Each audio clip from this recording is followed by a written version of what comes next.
I'm Richard Quest, this month reporting from London. Well, obviously, Piccadilly Circus, that's the Eros statue. So we've managed to get ourselves back on the road safely. Now we need to look at all the other aspects of our road warrior life. For instance, maintaining elite status and loyalty programs. We're going to give you the lowdown on where we all stand. Then there's the case when we don't want to travel. HR will be giving us guidance about how to do that. And business travellers unite. Yes, we're coming together to hear our stories about what it's like back on the road.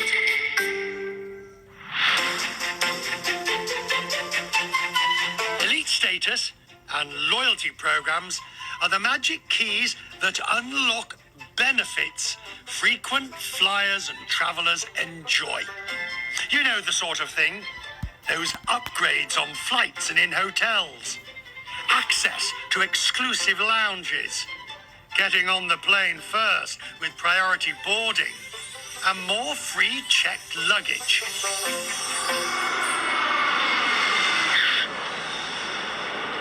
When travelling came to a screeching halt back in March, keeping up with points and loyalty schemes was a low priority.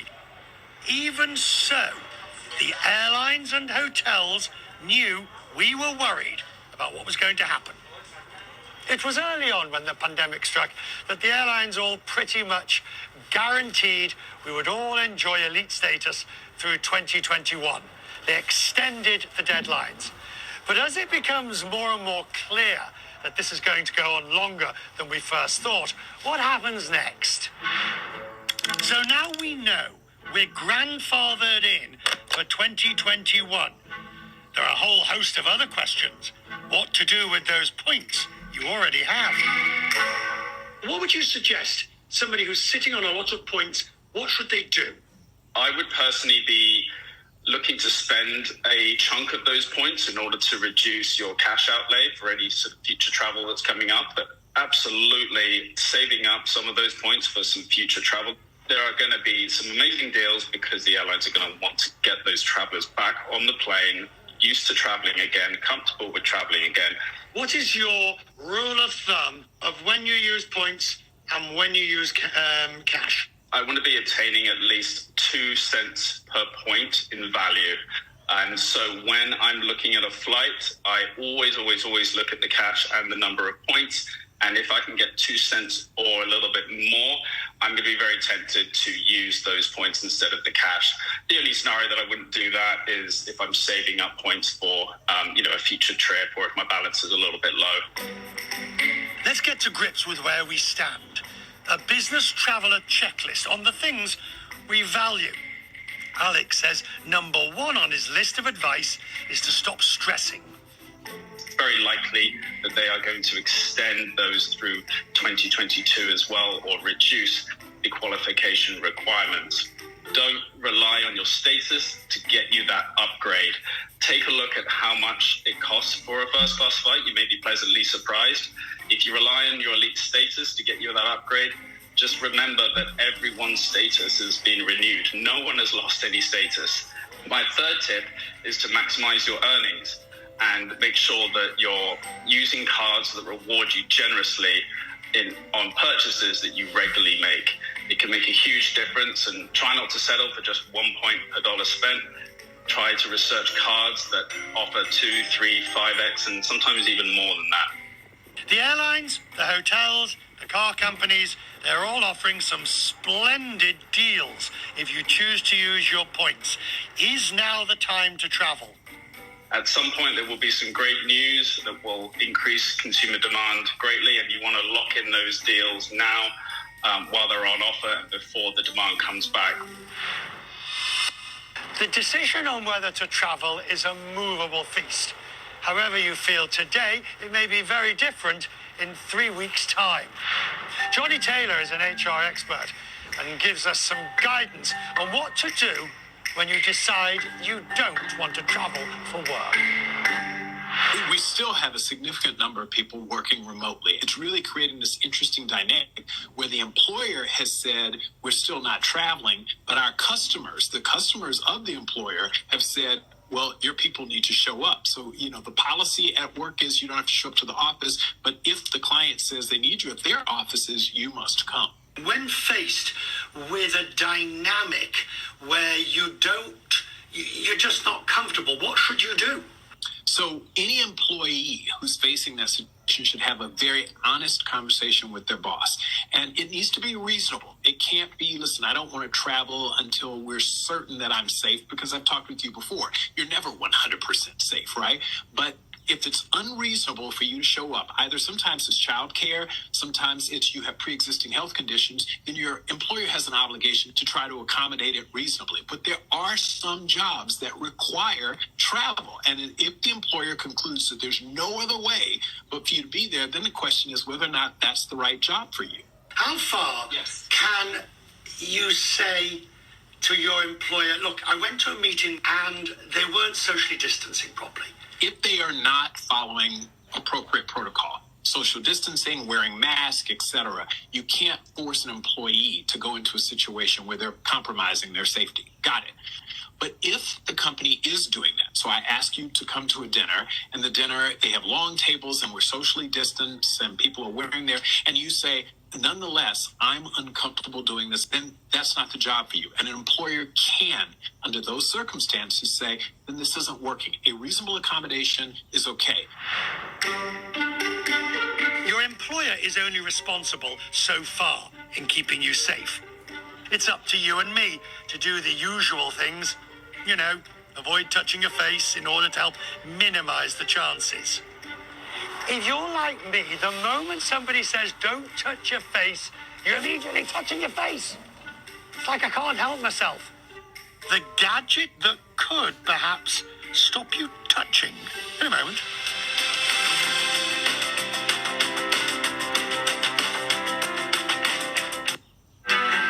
Business Traveller in association with Radisson Hotels. Choose a room with a view. Choose a view with a room. Choose to wake up and run. Choose to stay safe. Choose 1,000 drops. Excellence. Relax. Choose the perfect place to meet. Sweet dreams. Choose to stay safe. Choose Radisson Hotels, because after all, every moment matters. One of the things that we think will happen post-COVID is a very sharp focus on this idea of purpose. Why do companies exist? What is the social agenda they serve? And I think it's very likely you'll wind up into very distinct categories. You're either a hero or you're a villain. People will be looking for companies who do real things for real people.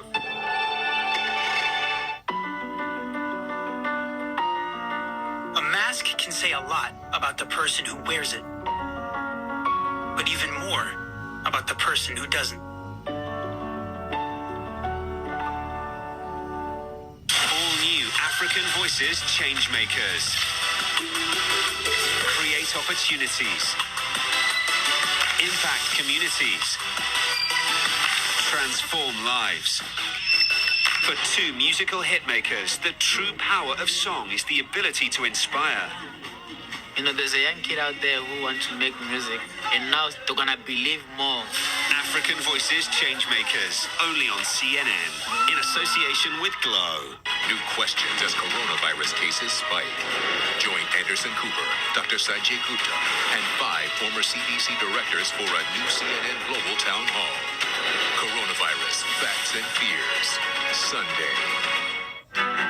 Business Traveller in association with Radisson Hotels.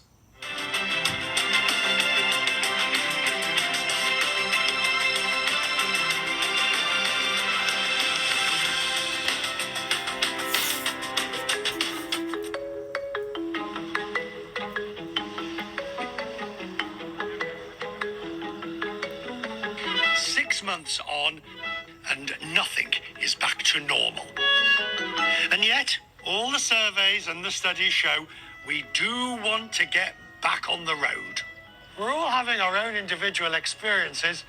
Collectively, we can learn from each other about what it's like back on the road. Business Travellers Unite. Let's do a catch-up first. David, you said you live in Barcelona. You're now travelling again. What was it like when you took that first flight? You know, it was very surreal because I traveled through Dubai into Nairobi, typically a 13, 14-hour turnaround. My closest connectivity was 34 hours to get from Barcelona, Dubai to Nairobi. And so that's COVID tests, that's health forms, that's QR codes, everything. So it was hard. Keith Norton, first of all, where are you? Greetings from Christchurch. Not travelling yet, Richard. Hopefully our government or the countries that I visit in South Pacific will open their borders, but I don't think any of them are in any hurry at the moment. Amy Rose, I know that you are working from home in counselling, but have you done any travel since? I'm happy about not driving the traffic, but not flying anywhere else, like testing flights. It's something that makes me sad because I miss going to places. Folusho, how about yourself? What I think has helped me was that I put up a strategy of how I would ease the COVID lockdown within my own system. So I started traveling by road gradually to get used to the system and the new life. And then I'm going to start traveling locally. And then finally, I'm going to fly out of Nigeria. That's probably going to be in December. Amy Rose, you're not traveling. I mean, you missed a conference that you wanted to go to. What's it going to take to get you traveling again? Well, hearing David's experience, that's something that I really don't like to go through. You don't want to go through what David had to go through, which was to do the testing regime. Because it's expensive. Do you have a fear at the moment of getting on a plane because of COVID? I did, but my husband flew in yesterday and said it was okay. So now the fear is gone. I may hop on the flight from next week to see my clients instead of doing it all by road. Keith, what would it take for you to start travelling again? I usually take between 8 and a dozen trips away from New Zealand a year. It just takes a government decision, basically. David, when are you next going? Where's your next plan to travel? I don't want to get back into the confusion of long travel. I think that what a lot of business travelers are concerned about, which is my concern, is the quarantine aspect. Two prongs to that. One, does the country have a mandatory quarantine when you arrive? Two, what if you get COVID? Then it messes up your entire travel schedule. So I think that's where we have to be careful. Give some advice, Amy Rose, to our fellow guests, Keith, Folusho and David. Because obviously you're a therapist, you work in this area.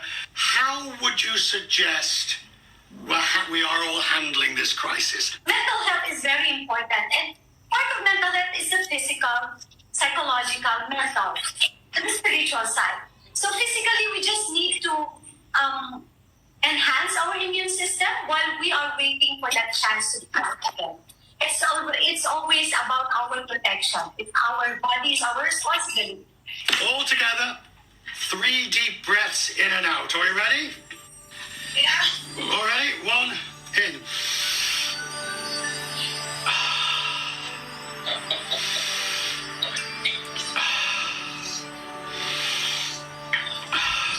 I feel better already. God bless one and all. Thank you very much for joining us.